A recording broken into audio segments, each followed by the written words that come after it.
ask serious questions and ask hard questions by using the academic lexicon, but to keep it grounded in reality. And as Ice Cube says, to keep it real in academia. And so that is the foundation.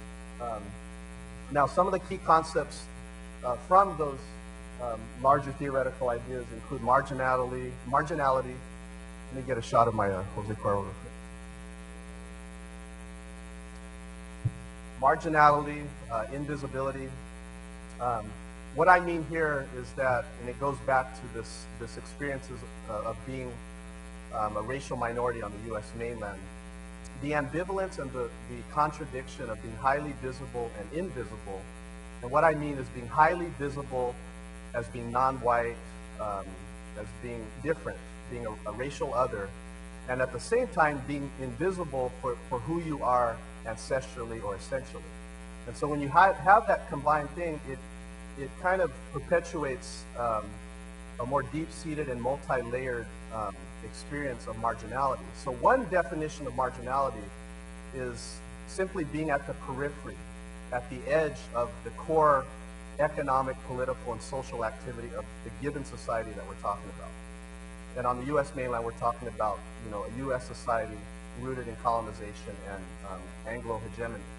And so being at the edges of that is one way to describe really, most, minorities on the U.S. mainland. But this additional kind of visibility, invisibility thing that I'm talking about is not, being marginalized in the sense of being at the sidelines of core society, but at the same time not neatly fitting a post-civil rights minority politics either.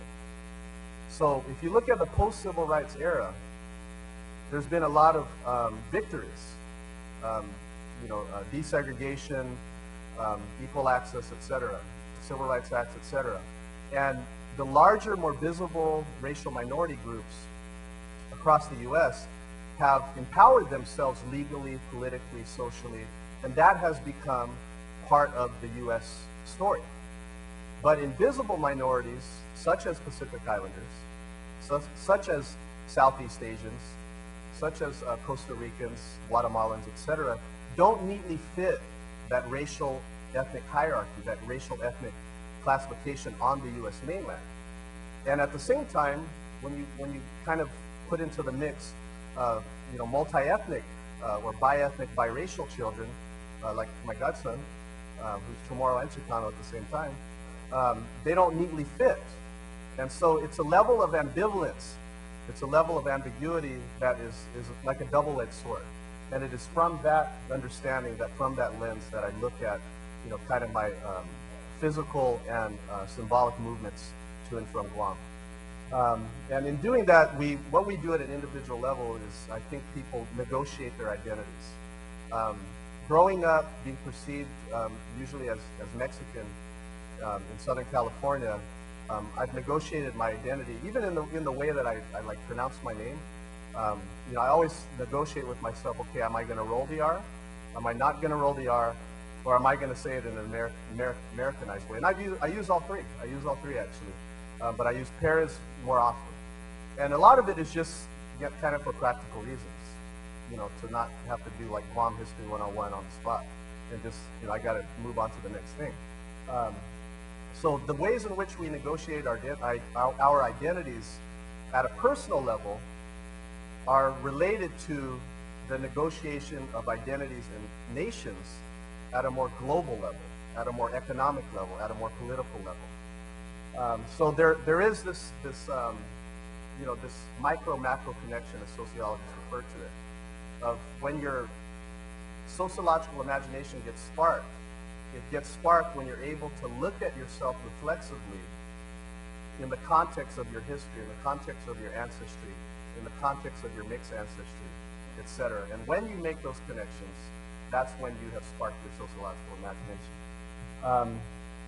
The terms indigeneity and appropriation have to do and related to negotiating identity, the ways in which, in this case, indigenous people have kind of took ownership of institutions, have taken ownership of popular culture and made it their own in order to articulate their own experiences. And there's a number of examples. Hip-hop and higher education are among those examples. And I'm going to talk a little more later about higher education. And then, of course, the main topic, diaspora and transnationality. You know, I'm a teacher, so I usually don't always go straight through without conversation. So, are there any questions at this point? Okay, I'll probably put you in groups of about 10 minutes and have you like ask each other about each other's grandparents. Okay, the demographics. You know, I don't want to spend too much time on the demographics. Most of you are probably familiar with the demographics, and we're approaching the 2010 decennial census.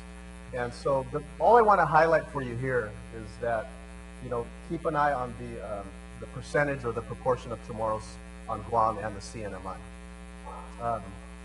You know, over time, and I'll show you on one of the other tables, over time you have a demographic reduction in the Chamorro population.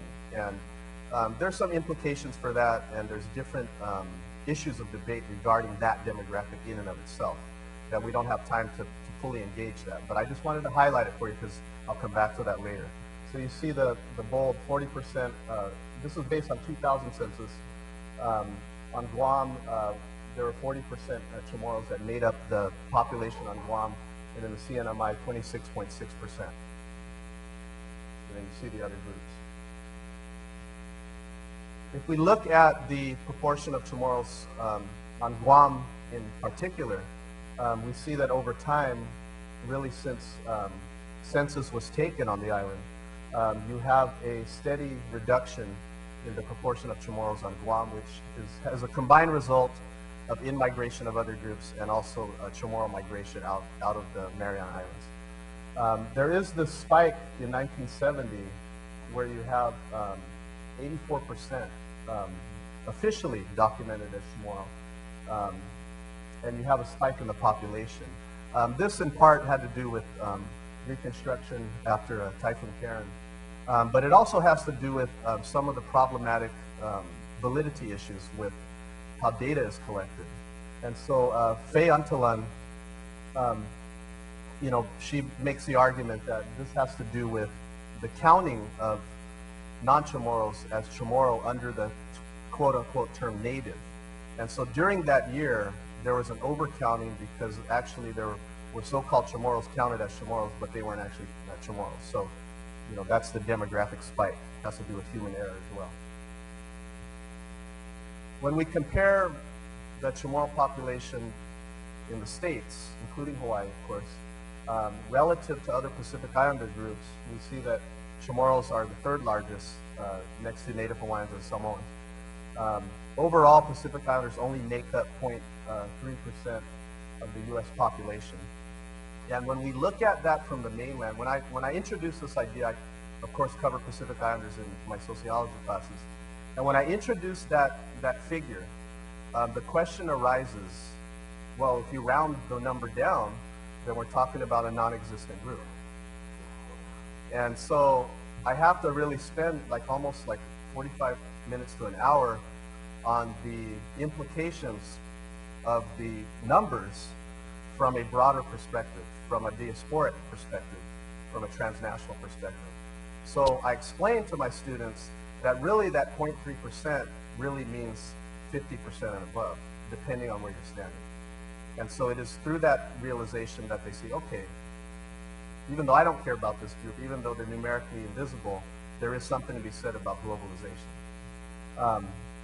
And so when we, combine with that, when we see that they're officially now, there's about, nearly 50% of Chamorros are not on Guam. And there are speculation that there's actually more Chamorros out of the Mariana Islands, but this is not officially documented yet. And so there is a problem of undercounting in the 2000 census, especially for Chamorros and other Pacific Islanders in the States, particularly on the mainland. And so there are other implications for that. As you might expect, because you